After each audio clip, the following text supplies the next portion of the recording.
오늘 말씀 마태복음 1절부터 17절까지 같이 두 분의 성탄절날 우리 같이 생각하도록 하겠습니다. 오늘부터 공간복음을 중심으로 하나님의 나라, 그 중에서도 기적과 비유, 치유, 이적에 대한 이야기를 같이 생각하도록 하겠습니다. 제가 먼저 1절 교독하겠습니다. 같이 교독하실 때 살아계신 하나님의 음성을 다 함께 들을 수 있기를 바랍니다. 아브라함과 다윗의 자손 예수 그리스도의 세계라. 아브라함이 이삭을 낳고 이삭은 야곱을 낳고 야곱은 유다와 그의 형제를 낳고 유다는 다말에게서 베레스와 세라를 낳고 베레스는 헤스론을 낳고 헤스론은 람을 낳고 남은 아미나답을 낳고 아미나답은 나손을 낳고 나손은 살몬을 낳고 살몬은 라합에게서 보아스를 낳고 보아스는 룻에게서 오벳을 낳고 오벳은 이새를 낳고 이새는 다윗 왕을 낳으니라. 다윗은 우리아의 아내에게서 솔로몬을 낳고 솔로몬은 르호보암을 낳고 르호보암은 아비야를 낳고 아비야는 아사를 낳고 아사는 여호사밧을 낳고 여호사밧은 요람을 낳고 요람은 우시야를 낳고 9절입니다. 우시야는 요담을 낳고 요담은 아하스를 낳고 아하스는 히스기야를 낳고 히스기야는 므낫세를 낳고 므낫세는 아몬을 낳고 아몬은 요시야를 낳고 바벨론으로 이방할 때 요시야는 여고냐와 그의 형제를 낳으니라. 바벨론으로 이방한 뒤에 여고냐는 스알디엘을 낳고 스알디엘은 스룹바벨을 낳고 스룹바벨은 아비웃을 낳고 아비웃은 엘리야김을 낳고 엘리야김은 아소를 낳고 아솔은 사독을 낳고 사독은 아킴을 낳고 아킴은 엘리웃을 낳고 엘리웃은 엘르아살을 낳고 엘라살은 mat단을 낳고 mat단은 야곱을 낳고 야곱은 마리아의 남편 요셉을 낳았으니 마리아에게서 그리스도라 칭하는 예수가 나시니라. 거기까지만 봅시다. 전체적인 것만 지금 말씀드리고 있습니다. 그래서 1절부터 6절까지 보시면 이스라엘 왕국이 아브라함으로부터 출애굽을 해서 이스라엘 나라의 왕국이 건설될 때까지 이야기고 그 다음에 7절부터 11절까지는 다윗부터 바벨론 포로까지입니다. 그리고 12절부터 17절까지는 이스라엘의 영적인 가장 피폐기가 시작되어지고 이제 선지자들이 나타나는 장면들입니다. 18절부터 25절까지 보시면 이제 예수 그리스도의 탄생을 이야기합니다. 우리가 아는 대로 창세기 22장 18절부터 보시면 내 씨로 말미암아 천하 만국이 복을 얻으리라 아브라함에게 약속하셨던 축복의 말씀입니다. 사마 7장 12절에 16절까지 보면 내 집과 내 나라가 내 앞에서 영원히 보존되리라. 그런데 이 족보에 보면 여인들 5명이 나옵니다. 우리가 알고 있는 여인들에 대한 이야기입니다. 다말을 보시면 여호수아 6장 25절에 대한 이야기인데 고난 속에서도 소망을 결코 잃지 않는 여인의 이야기인데 창세기 38장부터 보면 유다 가정에 유다 이거 어떻게 보면 예수님의 제사장 지파인 유다에 세 아들이 있었는데 엘오난 그리고 셀라라고 하는 아들이 있었습니다. 근데 이 엘과 오난이 이방 여인과 무절제하게 성적으로 타락을 합니다. 이게 원래 엘 하면 하나님이란 뜻입니다. 그런데 이방 여인과 성적으로 너무 문란하니까 하나님께서 그냥 불러 가십니다. 그러니까 이 지금 믿음의 집안 그리고 영적인 가문 하나님께서 복주시기로 택함을 받은 이 가문에게서 엘과 오난 그래서 엘을 불러 가시니까 하나님께서 오난을 통해서 형사 취수죄, 남편이 먼저 죽어서 아내가 자식이 없을 때는 다른 형제들이 가문을 잇게 자손을 이어갈 수 있도록 형사 취수죄, 모계사회, 모계혈통을 의미합니다. 그러니까 사실은 가정교육은 아버지가 하는 면보다는 어머니가 하는 쪽이 훨씬 많습니다. 그래서 켈빈에게 이번 주 주일날도 설교에 말씀드리겠습니다. 여호와 하나님, 그러면 이 땅에서 모계에 대한 어머니의 모습은 이게 교회입니다. 그래서 이 5 여인을 보시면 마리아 외에는 하나는 기생 라합입니다. 그러니까 내 옆에 몸 파는 여인이 와서 앉아있을 때 내가 예배 드릴 때 이게 불편하지 않겠느냐, 그런 이야기입니다. 한국의 어느 교회에서도 사창가에 가서 한 40-50명 되는 분들이 교회에 와서 등록을 했습니다. 그리고 권사님까지 되셨습니다. 집사님, 권사님. 근데 그 40-50명 되는 분들이 결국은 다 교회를 떠납니다. 이유는 이 같은 권사님들끼리 옆에 와서 몸 파는 여인 출신이 싫은 거예요. 근데 그게 맞는 거 아닙니까? 즉 로마서에서는 우리 모두가 다 죄인이다 라고 이야기합니다. 죄에 대한 모습의 형태가 다를 뿐이지 이 원죄는 변함이 없습니다. 이거는 십자가 보혈의 능력이 아니고는 이 죄에 대한 문제, 속성과 본질을 예수 그리스도의 십자가 보혈의 사건이 그렇게 중요한 이유는 우리 모두가 서로 다른 죄된 모습으로 이 자리에 나오기 때문에 하나님의 은혜와 긍휼이 더욱 필요한데도 와서 보는 것은 하나님의 사랑과 은혜와 긍휼을, 그래서 우리가 요한복음을 먼저 생각해 본 겁니다. 그러니까 저 사람의 잘못을 보면서 우리가 생각해야 될 것은 하나님께서 나 같은 죄인도 저 사람의 잘못을 보면서, 내 남편의 잘못을 보면서 내가 너보다 더 나아 라고 이야기하는 동안에는 그 판단과 그 교만은 결국 하나님으로부터 내가 멀어지게 됩니다. 그러니까 다른 사람을 판단하라는 것이 아니라 그 모습을 통해서 내가 더욱더 하나님의 은혜의 자리에, 십자가 자리에 나오라는 것입니다. 2 여인은 몸 파는 여인이었고, 한 여인은 몸 파는 여인이었고, 2 여인은 남편이 없었습니다. 있었는데 죽었습니다. 하나님 먼저 불러가 버리셨습니다. 그래서 형사취수죄라는 것을 통해서 그 가문을 이으라고 했는데도 불구하고 이 오난이라는 자가 그게 싫어서 부부관계는 맺으면서 자식을 못 갖게 만듭니다. 아내가 자식을 못 갖게 만들어요. 그러니까 이게 하나님 보시기에 이게 얼마나 잘못된 것입니까? 그러니까 우리가 하나님 앞에 나올 때마다 하나님의 은혜와 긍휼이 없이는 하나님의 사람으로 살아갈 수 없다는 겁니다. 김영삼 대통령이 하늘나라 하나님의 부르심을 받았습니다. 주일날도 말씀드렸지만 그분이 한 업적 중에 여러 가지가 있지만 그 중에서 제일 중요한 것은 이 돈에 대한 흐름을, 검은 돈의 흐름을 잘라버렸다. 금융실명제에 대한 이야기입니다. 그리고 다른 하나가 있다면 전직 2 대통령을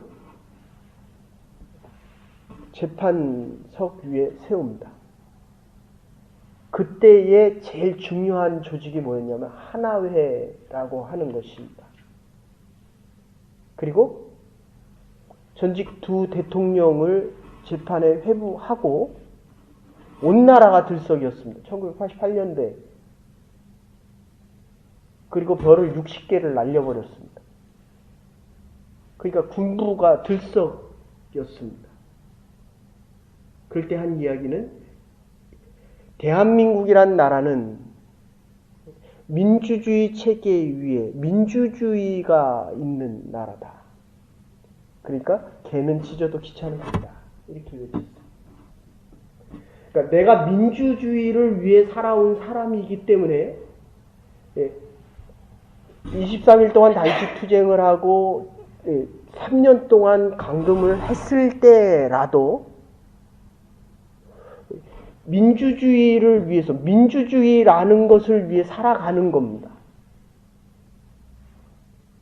뭐 여러 가지 이유도 있겠지만 그분이 신앙이 있는 장로님이셨습니다. 물론 나중에는 IMF하고 아들에 대한 비리 때문에 많은 어려움이 있었지만 그럼에도 불구하고 기독교 신앙 속에서 그 마지막 유언이 통합과 화합입니다.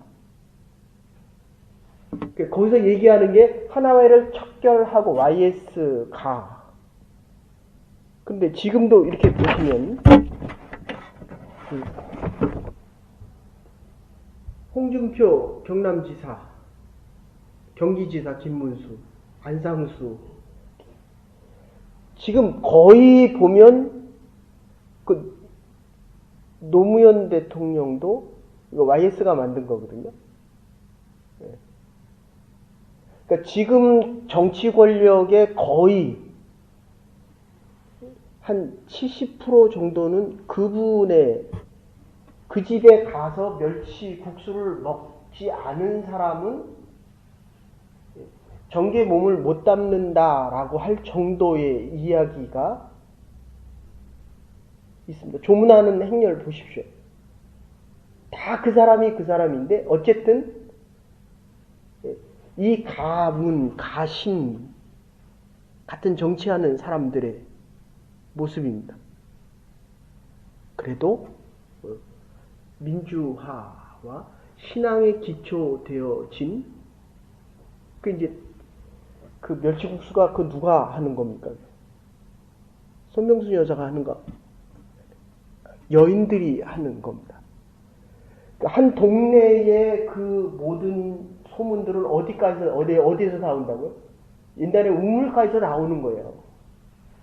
우물가 선교회 이렇게 되는 겁니다. 어쨌든 지금 이 족보를 봤을 때 지금 7절에 아까 말씀드린 대로 행사 취직제를 해야 되는데 이 셀라는 세 번째 아들인데 아주 어렸고 아버지 유다는 그 막내 셀라가 죽을까봐 걱정을 합니다. 그래서 유다에게 이 다말이 가서 아버지가 왜 먼 고향에 가 있을 때 변장을 하고 와서 아버지하고 잠자를 해서 태어나는 쌍둥이가 베레스와 세라라고 하는 자입니다. 이게 우리가 볼 때는 이게 용납이 안 되는 이야기지만 그걸 다른 관점에서 보면 이 세라하고 베레스가 태어났기 때문에 예수 그리스도의 혈통이 유지되고 그 안에서 예수 그리스도가 나올 수 있었다는 것입니다. 그리고 나는 것이 바로 유다와 다말을 통해서 나온 것을 통해서 라합이 나옵니다. 기생 라합은 여러분이 아시는 대로 이스라엘 백성들이 여리고성을 들어갈 때에 여리고성에서 다 이방 사람들, 적군이거든요.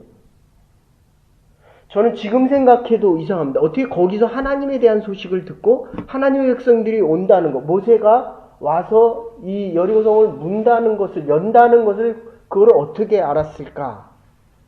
근데 반대로 생각하면 하나님께서는 기생 라합을 통해서 앞에서는 다말은 남편을 잃은 여인이라고 한다면 여긴 기생 라합입니다. 왜 하나님께서 기생을 쓰셨겠는가? 근데 아시는 대로 빨간 천조가리를 놓고 여호수아와 갈렙을 12명의 정탐꾼 중에서 여호수아와 갈렙만이 와서 모세에게 보고할 때 하나님이 주신 성이다 라고 얘기하고 나머지 10명은 난공불락의 성이다 라고 이야기를 합니다. 우리가 인생을 이제 어느 정도 인생을 살아가면서 느낀 것은 늘 평온한 길만도 없고 늘 어려운 난공불락의 인생만도 없다는 것입니다. 결국 믿음이 있으면 아무리 난공불락의 성도 하나님이 주신 성이요 아무리 평온해도 믿음이 없으면 우리의 신앙과 삶이 늘 흔들릴 수밖에 없다. 그런 뜻입니다. 어쨌든 이 라합을 통해서 살몬이라고 하는 자와 결혼을 해서 이제 보아스를 낳게 됩니다. 우리가 잘 아는 루키에 대한 이야기입니다. 루시 남편과 사별한 후에 중요한 것은 엘리에셀, 그 아버지입니다. 엘리멜렉과 함께 두 아들과 함께 모압 땅으로 왔다가 지금 두 아들도 말론, 길론 둘 다 잃어버립니다. 말론은 병약하다라는 뜻이고 기론은 수명이 다했다는 뜻입니다. 왜 그렇습니까? 하나님의 약속의 땅 예루살렘, 샬롬, 평화의 집을 떠났기 때문이라는 겁니다. 그래서 두 아들을 다 잃어버립니다. 그런데 한 자부는 돌아갔지만 이 룻은 끝까지 어머니를 따라옵니다. 그리고 낳은 아들이 오벳입니다. 다윗의 할아버지입니다. 여러분, 우리의 인생을 살아가면서 우리가 반드시 알아야 될 것은 이 룻이 어머니를 보고 따라오면서 하는 게 뭡니까? 당신의 하나님이 나의 하나님이 되기를 원합니다. 이거는 믿음의 고백 이전에 하나님의 계획과 섭리가 없이는 절대로 불가능한 사건들입니다. 이방 여인이 어떻게 들어와서 당신의 하나님이 나의 하나님이 되기를 원합니다 라고 말할 수 있겠느냐는 거예요. 이건 하나님의 예정과 섭리와 경륜이 없이는 결코 불가능한 것입니다. 그리고 네 번째 여인이 바로 우리가 아는 대로 다윗이 벌한 우리아의 바스바입니다. 그러니까 다윗이 남의 여인을 뺏어온 거예요.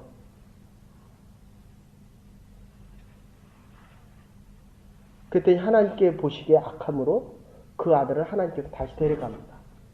이거 어떻게 보면 정말 드라마틱한 이야기입니다. 그러니까 하나님 보시기에 악을 행하면 그 악은 단절하지 않고는 악이 계속되기 때문에 하나님께서는 죄에 대한 책임을 반드시 물으십니다. 사람들 눈에 보기에는 이 하나회라는 것, 김영삼 대통령이 하는 얘기가 이 죄를 끊어버리지 않고는 그 다음에 된 게 DJ거든요. 김대중이거든요. 그러니까 반대로 김대중 대통령이 먼저 됐으면 절대로 하나회를 척결하지 못했다라고 이야기합니다. 이거 일반적인 역사가들이 왜냐하면 전라도 지방이라는 곳에서 경상도 군인들의 별들을 과연 다 자를 수 있었겠느냐? 절대로 못 자른다. 이렇게 얘기를 합니다. 이게 우리가 보기에는 아무것도 아닌 것 같은데 그리고 노무현을 당선시킨 게 그게 김영삼 대통령입니다. 남의 여인을 취한 거예요. 그러니까 하나님이 가차없이 쳐버립니다. 그리고 태어나는 것이 솔로몬입니다. 얼마나 드라마틱합니까? 여디디야. 하나님께서 그를 사랑했다라는 것이 솔로몬의 뜻입니다. 근데 솔로몬은 또 역시 죄를 범하기 시작합니다. 그리고 마지막으로 태어나는 것이 마리아입니다. 정혼한 여인에게서 예수 그리스도가 탄생한다. 이 정혼이라는 말의 원래 의미는 우리의 약혼이지만 원래 약혼을 하는 이유가 뭡니까? 정말 내가 이 사람하고 결혼을 할 것인가 말 것인가 조금 더 얘기하면 히브리 사상으로 얘기하면 하나님께서 허락하신 결혼인가 아닌가를 하나님 앞에서 묻는 것입니다. 여러분, 하나님이 허락하셔야 남편을 잃어도 믿음을 지킬 수 있고, 하나님께서 허락하셔야 믿음의 집안, 이거 생명의 집안이라는 뜻이거든요. 날아가는 새를 떨어뜨린다. 이 5공학 때 PC가 하던 말입니다. 근데 떨어진 새를 다시 날개는 못하잖아요. 하나님께서 우리에게 복을 부어주십니다. 그런데 이 복을 지켜갈 수 있는 이 생명의 근원은 하늘로부터 온다는 거예요. 이 땅에 아무리 보기가 좋고 많은 것을 이루어도 하나님을 모르면 그건 죽어 있는 것입니다. 지금 이 5명의 여인, 세상에선 버림받고 죽어 있는 자들입니다. 그러나 마지막에는 하나님 앞에서 성별되어진 자, 하나님 앞에서 흠없고 깨끗한 자, 그게 마리아라는 거예요. 마리아가 아주 깨끗하고 위대했다, 그런 뜻이 아니고, 하나님께서 그래도 찾고 또 찾아서 정언한 자, 하나님 앞에 기림을 받을 수 있는 자가 그게 마리아예요. 이런 뜻입니다. 내일 조금 더 얘기하십니다. 그래서 이 찬송과 공경을 받는 하나님의 영광과 주권과 명예, 하나님을 하나님되게 높일 수 있는 자들을 통해서 하나님은 자기의 일들을 이루어 가십니다. 십계명에도 나는 너희의 여호와 하나님의 이름을 망령되이 일컫지 마라. 주의 기도에 하늘에 계신 우리 아버지의 이름이 거룩히 여김을 받으시옵고, 말라기 4장 2절에는 내 이름을 경외하는 너희에게는 의로운 해가 떠올라서 치료하는 광선을 바라니 너희가 나가서 외양간에 나온 송아지 같이 지리라. 모세가 고백하기를 하나님이 가라사대 저가 나를 사랑한즉 내가 저를 건지리라. 저가 내 이름을 한즉 내가 저를 높이리라 라고 이야기하십니다. 결론적으로 이렇게 말씀드립니다. D.L. 무디가 전도 강연을 할 때 그렇게 얘기합니다. 우리 설교 들을 때 그러죠. 목사님 어디 틀리나 좀 보자. 이제 오래 신앙이 길수록 그래요. 근데 D.L. 무디에게 발음도 틀리셨고 단어도 틀리셨고 언어도 틀리셨습니다. 그때 D.L. 무디가 그렇게 고백합니다. 예, 그렇습니다. 그런데 나는 이 모든 것을 하나님이 사용해 주시기만을 바랄 뿐입니다. 여러분, 생명에 기록된 이 생명책의 주인공들이 흠이 있는 자를 왜 하나님이 택하셨겠냐는 거예요. 흠이 있는 자를 택한 것이 아니라 우리의 모습이 흠이 많은 죄된 자들입니다. 그래도 하나님은 하나님의 영광을 위해서 우리 같은 자들을, 우리가 의로워서 이 자리에 나와 예배드리는 것이 아니라 우리는 적어도 예배를 드려야 하나님의 믿음 안에 하나님의 영광을 위해 살아갈 수 있다라고 고백할 수 있는 사람들이라는 거예요. 적어도 하나님 앞에 나와 은혜와 긍휼이 있어야 그래도 하나님의 나라를 위해 일할 수 있다는 것입니다. 여러분의 자녀들이 하나님의 교회가 하나님의 명예와 주권과 영광과 하나님의 능력을, 하나님의 나라를 확장해 갈 수 있는 주인공들과 하나님의 백성들이 되기를 주의 이름으로 축원합니다. 이제는 그 머리 대신 우리 주 예수 그리스도의 극진하신 하나님의 만하신 사랑과 성령의 감동 교통하시니 오늘 저희들을 불러주시고 저에게 말씀하시고 남은 날들을 하나님 나라 주인공들로 살아가기로 결단한 부름받은 주의 백성들과 가정과 기업과 우리의 자녀들 위해 하나님의 교회 위에 이제로부터 영원토록 함께 하시옵기를 축원하옵나이다. 아멘. 오늘도 하나님의 나라를 위하여 귀하게 쓰임받을 수 있는 백성들, 하늘 나라의 주인공들이 되시기 바랍니다.